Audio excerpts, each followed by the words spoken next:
turn it over to Karen. Thank you, Courtney, and good morning. Good morning. Wow, I can't believe that all of you are here. Thank you so much for coming. I'm excited to speak to you. Am I supposed to do something with this? Okay, and it's all right. Well, we did not have dress rehearsal. Okay, my father was born in Oakland, California. In 1919, and so he was an American citizen. He grew up in the Oakland Bay Area, San Francisco Bay Area, and was just like any other American kid. He went to a high school called Castlemont. I like showing this picture because they tore it down. Of course, was no longer earthquake resistant. But he liked to just hang out with his buddies, and he was on the tennis team and the swim team, and there was a little group that played golf off campus, and liked to hang out with his friends. So he liked hot dogs and spaghetti and those kinds of things like a normal kid, right? And this shows my father and his family. My father is standing to your left, and in front of my grandparents. And he had 3 other brothers, which I feel like this really shows the dynamics of a family, families. So my father was the 3rd son of 4 boys, therefore always the odd man out.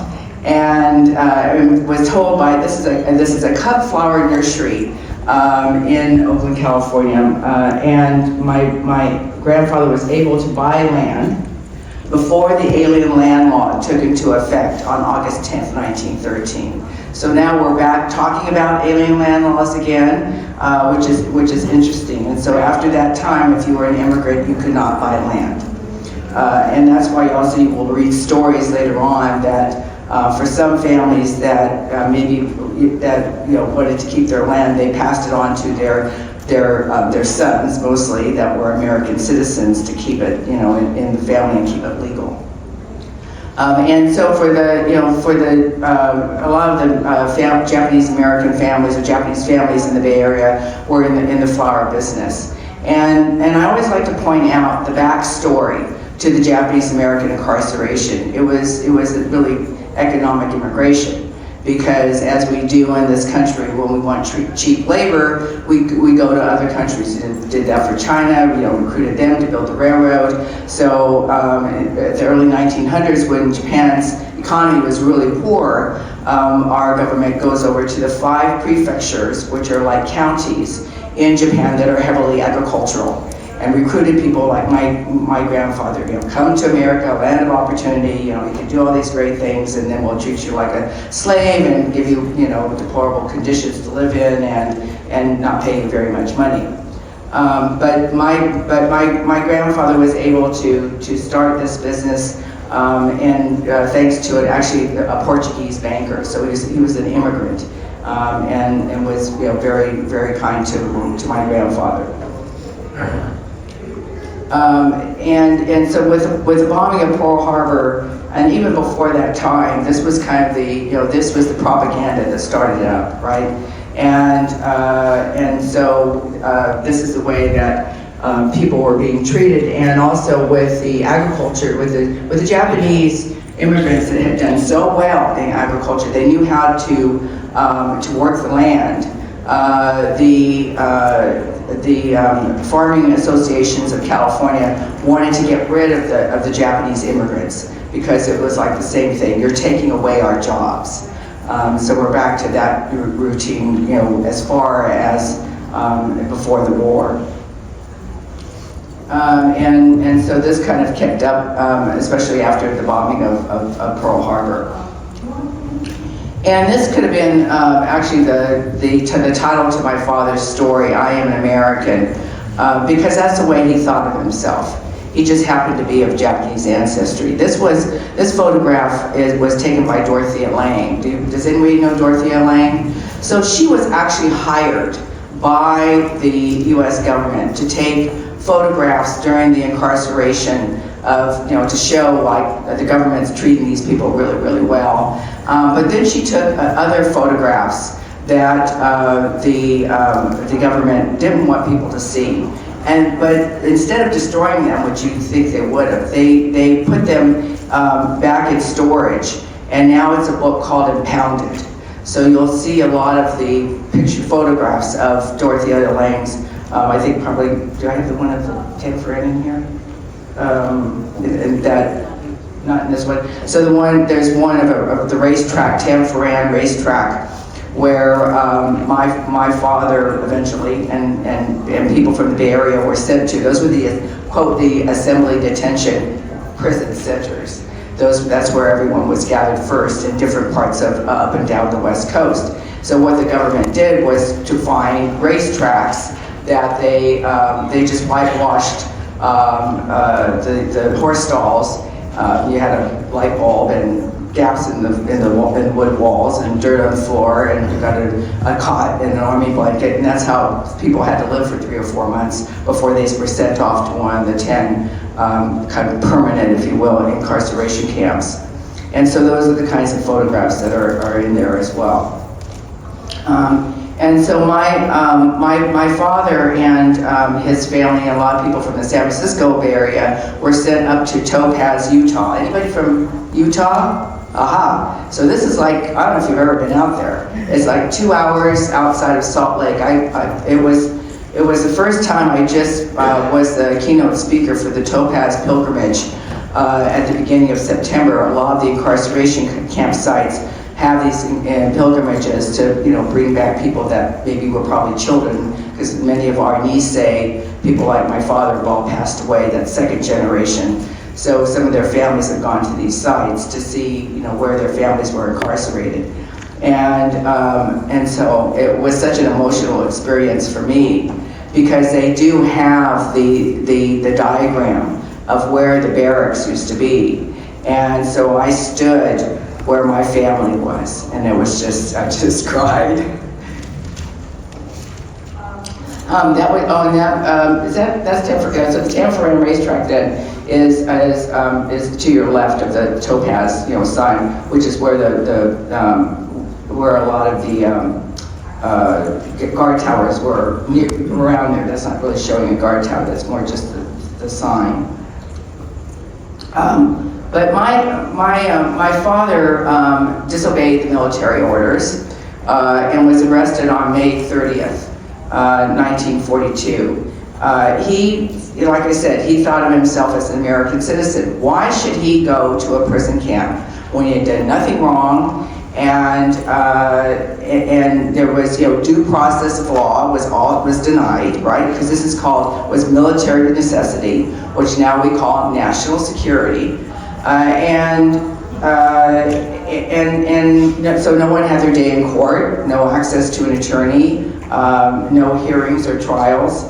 And my father thought it was wrong. Now, the backstory you probably have read was a love story, as there is. And there was a girlfriend, but she was Italian-American, and there was friction, between the Italians and the Japanese and Germans, and so it wasn't something that this girlfriend's family liked.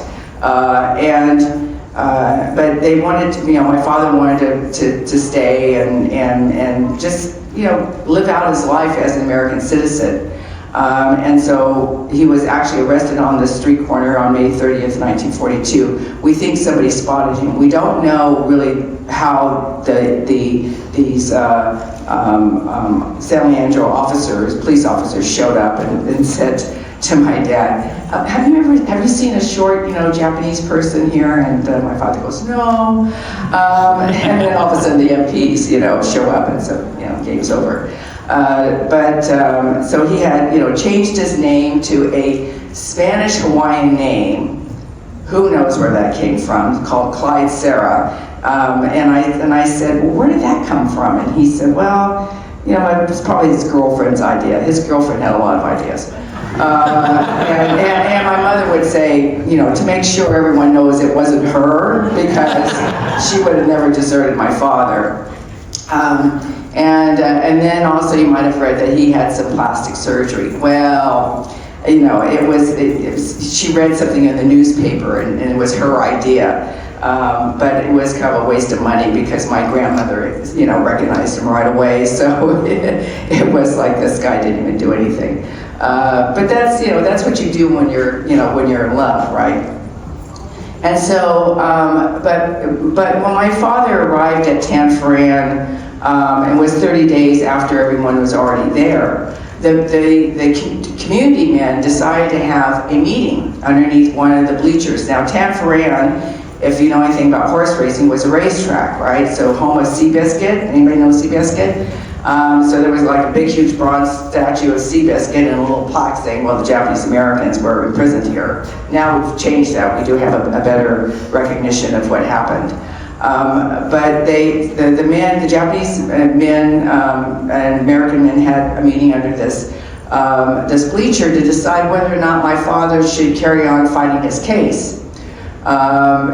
Because when my father was taken to federal jail in San Francisco, he had a visitor named Mr. Ernest Bessick. Mr. Bessick was the executive director of the Northern California affiliate of the American Civil Liberties Union.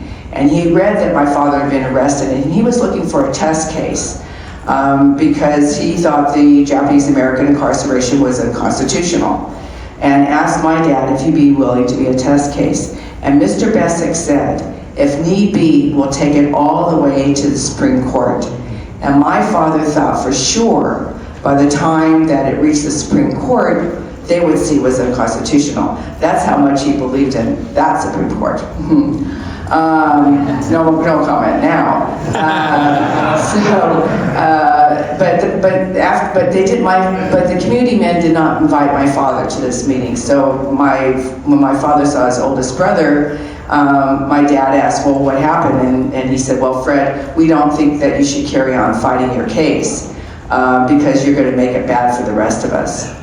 But my dad didn't say anything, he said. He was a very quiet and introverted person. But he had determination. People will ask, after when he started speaking around the country like I do now, why did you decide to resist the orders? And he couldn't really tell you. It was just this gut feeling, this moral sense of right and wrong. And so no one wanted anything to do with him. So when they were transferred everyone to Topaz, and you had to be self-sufficient in those incarceration camps. You had to create your own, mess halls and build a hospital. He dug ditches, and no one ever would talk to him. His friends were the Caucasian men that came in from Salt Lake with materials, and they were very friendly and kind to my father. So we were not part of the Japanese American community growing up because my father had been vilified and ostracized from day one.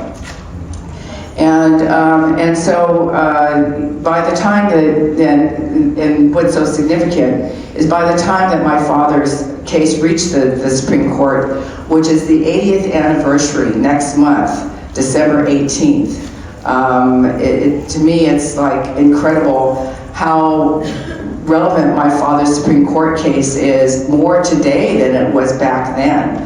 Look at all of you. No one was really caring about anybody back then, or the decision, except for the Japanese Americans.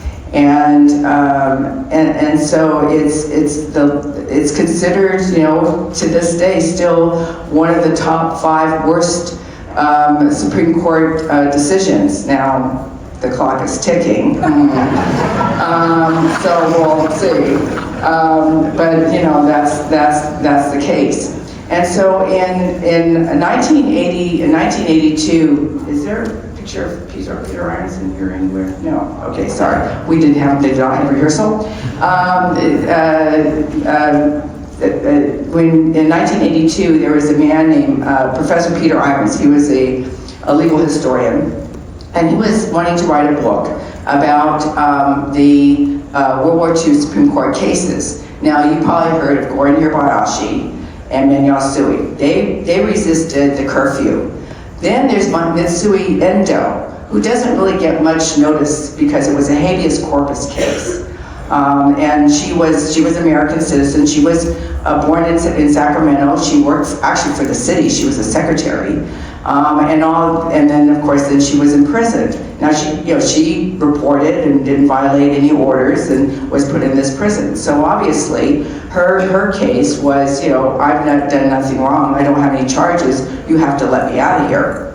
Well, the government and the military got wind of the fact a day before December 18th, because not only were they going to hear my father's case, they were going to hear Mitsui Indo's case. And so then the government announces the day before, oh, we're going to start closing the incarceration camps in January, 1945. It took them a while, but it was their announcement. So therefore, when because the Supreme Court was going to rule in her favor 100%, which is unusual, and of course then it was moot, meaning there was no basis to go on, because and she couldn't try to fight it, because they said you're not we're going to let everybody out of here, so there's no reason to carry on with a case. But people don't realize that she really was responsible because people tried to get her to back down. She had a lot of people. She's the only woman. People are trying to because I know her family, I know her children, and so they tried to get her to back down and not close her case, and she wouldn't do it. She wanted her day in court. So she really was responsible for the start of the closing of the incarceration camps. We've tried to nominate her this last year for a Presidential Medal of Freedom, but unfortunately she didn't receive it. And my father has, and Gordon Hibashi and Yasui. But I don't, it was very brave to do that back in those days, if you could imagine.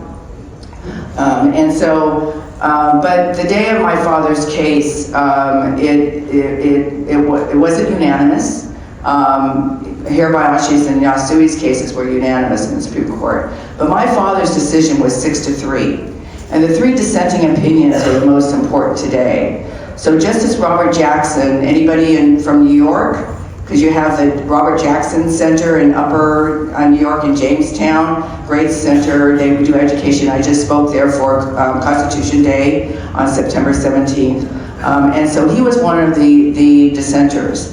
And he referred to my father's Supreme Court case as this lies around like a loaded weapon, ready for anyone to pick up and use with a plausible cause. And actually that happened after 9/11/2001. Attorney General Ashcroft cited Korematsu versus the United States as a possible reason to round up Arab and Muslim Americans and put them in American concentration camps. These are American concentration camps. And fortunately, the groups at that time all pushed back. In 1942, there weren't the groups around to kind of use their voices to protest the incarceration. You did have the ACLU, but the president of the ACLU, Roger Baldwin, was friends with Roosevelt, so he wasn't going to go against Roosevelt. And then the Quakers were about peace, and there really wasn't, the big organizations that there are now. So we knew that.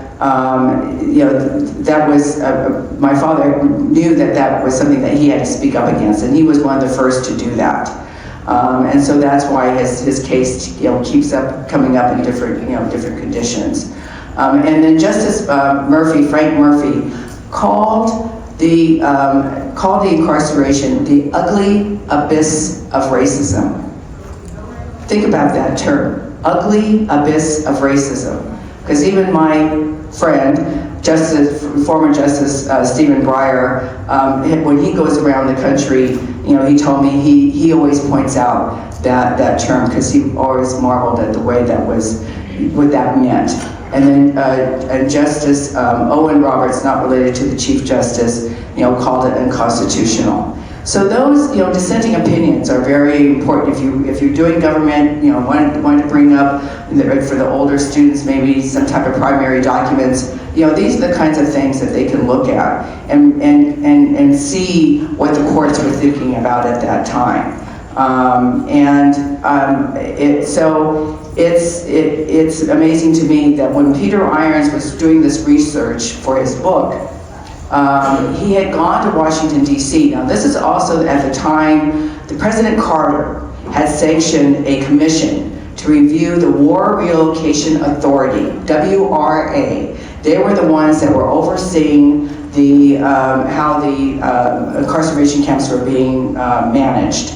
And because all the Japanese Americans about that time were wanting to start up what they call redress and reparations, inspired by the civil rights movement of the 60s. You know, all these histories really intersect, right? That the struggles of all of us in this country, the racism, prejudice, marginalization in different forms or another, whether even you're LGBTQ now.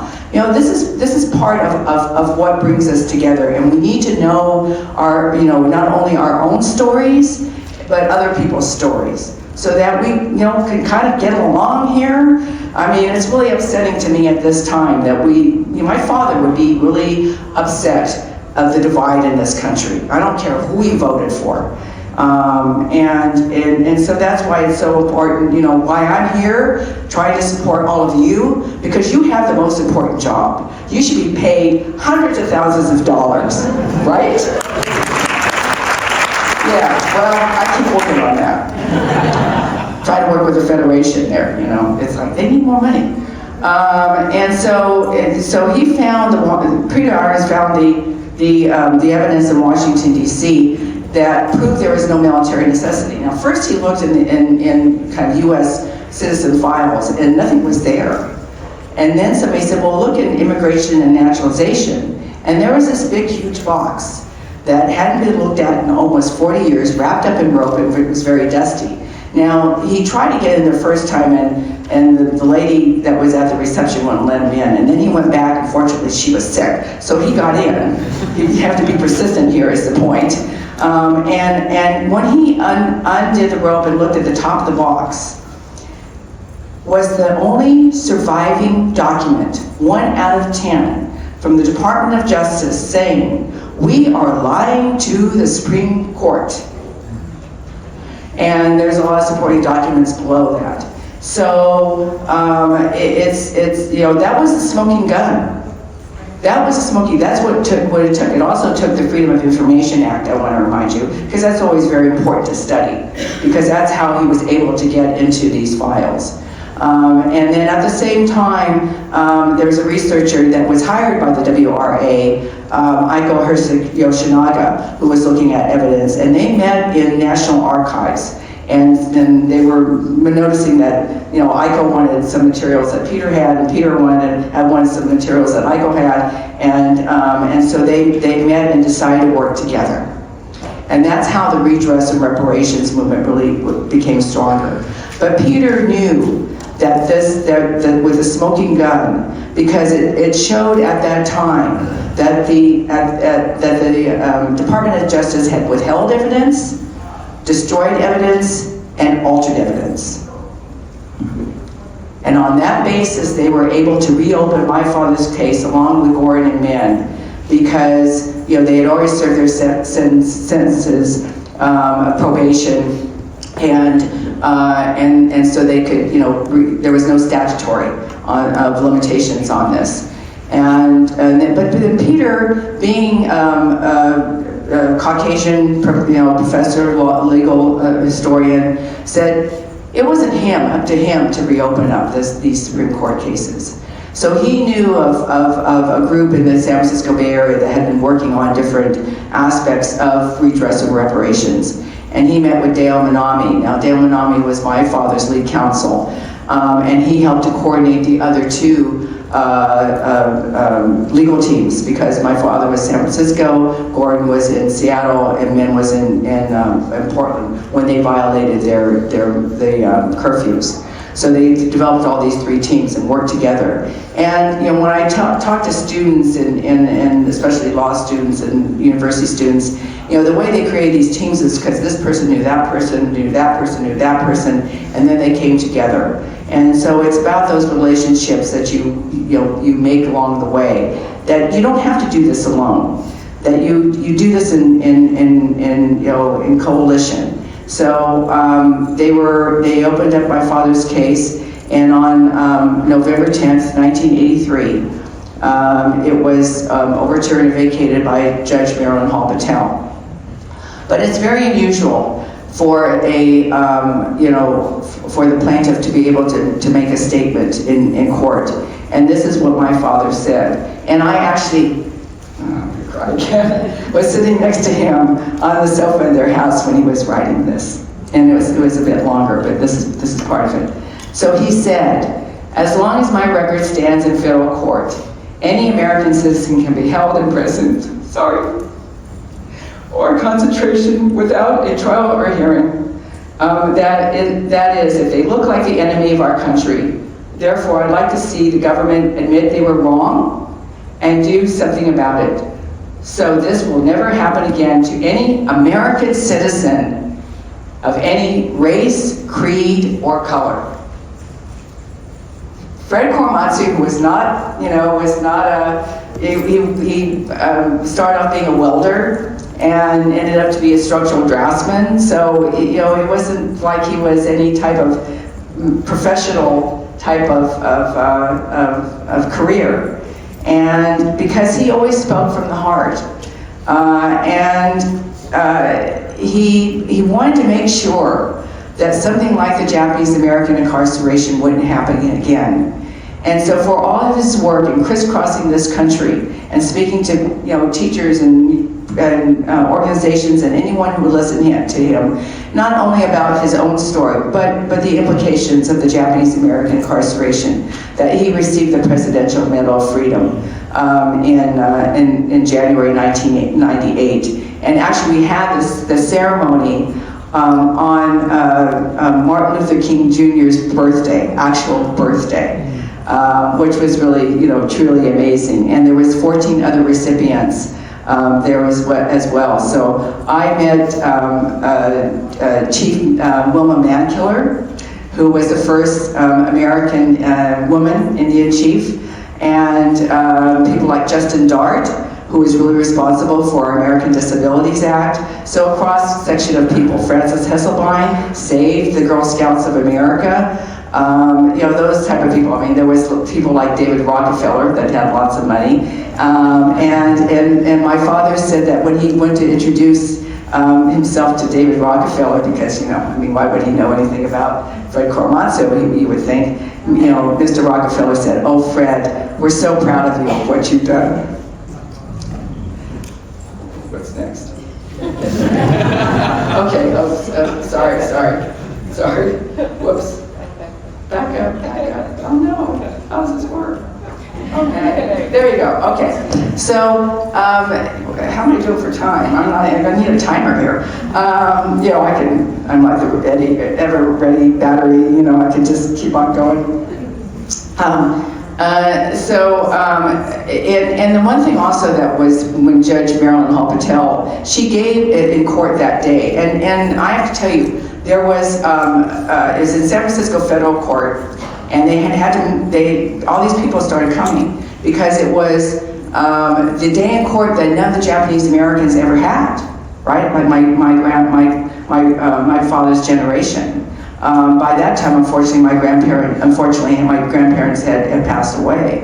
So and she actually ruled from the bench. Now, in courts, they don't always do that, but in this case, she did, because usually it's like, well, thank you very much, I'll take this under consideration, and I'll give you a written report next, in 4 months or 5 months. But she did rule from the bench, which was really amazing.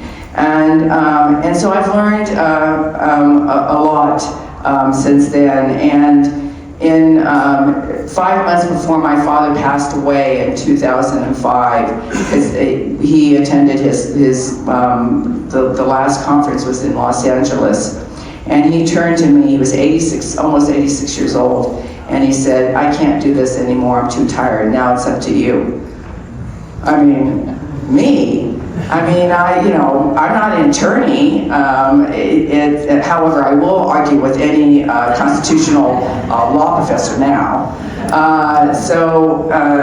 I didn't know, what to think. He goes, well, you need to carry on with education.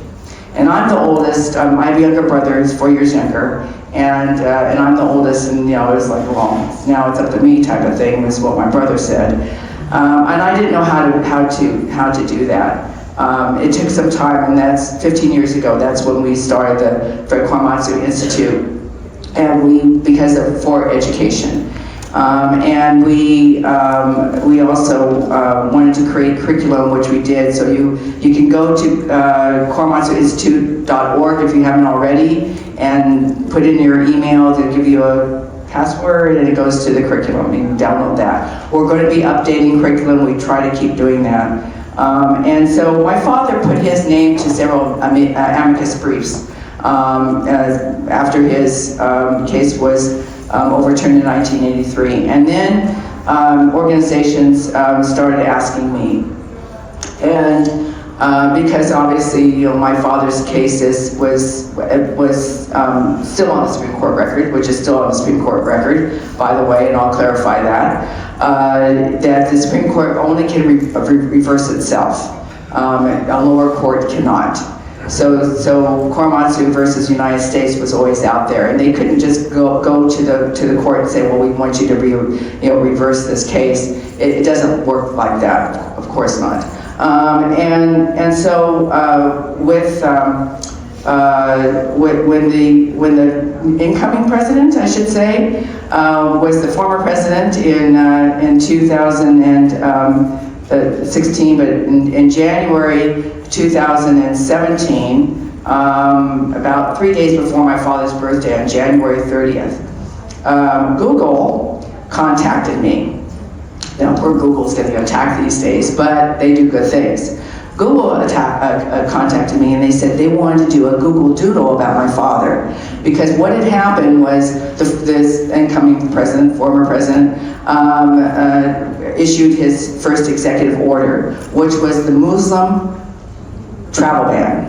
And so this is the way government works, right? So it was first the Muslim ban, and then there was pushback. Then they decided to call it the immigration ban. Oh, there's more pushback. So then they said, well, we'll include Venezuela, and we can call it the travel ban. Great. So it's, they keep watering it down. Euphemisms water down, that's the routine, right? So actually I had done a speech in front of the National Asian Pacific American Bar Association at a conference before that. And because I'm the first non-lawyer member of that organization, and the Attorney General of Hawaii was there, Doug Chin, and he decided that he wanted to bring a case against Trump. That's why we have Trump versus Hawaii. And so we were asked to do an amicus brief, which is a Friends of the Court brief that's to try to turn this down and stop all this. And so my name, along with Holly Asui, who was Min's daughter, and Jay Hirbashi, Gordon's son, we all put our names to the amicus brief. Of course, highlighted Korematsu versus the United States, because really that's the major case. And then also to remind the courts of overreaching of power. Great discussion for your students.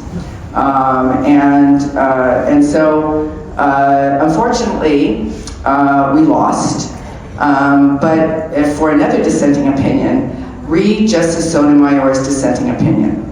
She went for the jugular, and really was very clear about how she felt about all this. And she, and afterwards, I meet lots of judges, but I have to say, after the fact, like meeting Judge Patel, I said, oh, I'm friends with Judge Patel. You have to say after your father's case, So the Justice Sotomayor is like the same. But then the New York Times wanted me to write an op-ed. I had done one before, Washington Post.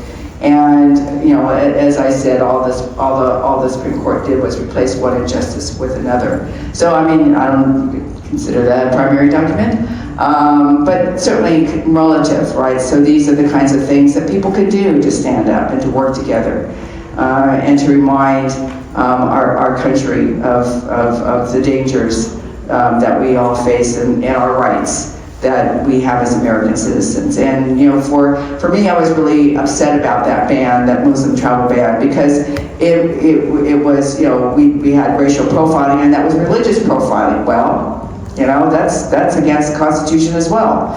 So when are we going to pay attention to the Constitution? I mean, everybody's interpretation seems to be a little different these days, and that's another study.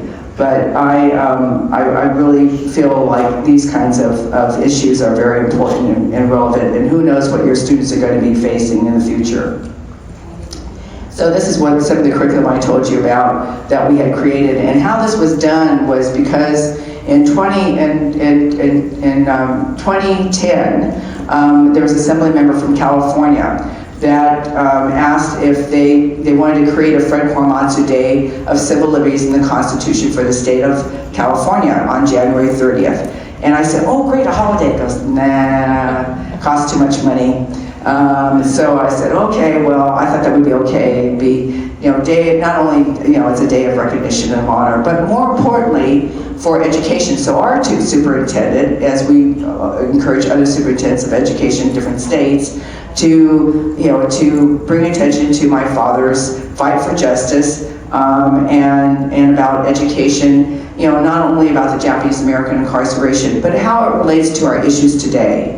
Right? That's why we wanted to do this exhibit outside, is to try to, and we want to ramp that up even more. So, and love your feedback. I guess you did ask for feedback. Okay, good. Feedback is good. I mean, positive, negative, whatever. It's about learning. We all have to learn how to do this better, and try to find ways that will, you know, resonate with students. And so that's why I tell, you know, how much time do I have? 7 minutes. Okay, let me tell you my story real fast. Obviously, I don't do a script. I guess I should. But my father never did either. And you know, we tried that with Daddy one time, and it just went. So we said, no, don't do that. So I was born in Oakland, California, along with my brother, and attended schools in the Bay Area, Southern Bay Area, not San Francisco or Oakland, where there's more Asian American kids. There weren't very many Asian American kids and where I lived. In fact, I was in a high school of 2,500, and there's only 6 Asian American kids, and maybe a couple African Americans. So that was the demographics. And so I'm in social studies class in you know, the 11th grade, and about 16 years old, and we're studying U.S. history, and my teacher assigns each one of my classmates, there was 35 in our class, a little paperback book of some title, different old titles, to read. And back in those days, you read the book and went in front of the class and gave the oral book report, right? You probably don't do that anymore, but that's what we did. But my friend, Maya Okada, was you know, third generation Japanese American, like me. And her book was called Concentration Camps USA. I think it's out of print, but it's like, and then I kind of perked up. I mean, it was my friend Maya, so I was paying attention. I probably wasn't paying attention to anything else, but I was paying attention to that. And then she goes on to describe the Japanese American. She called it internment.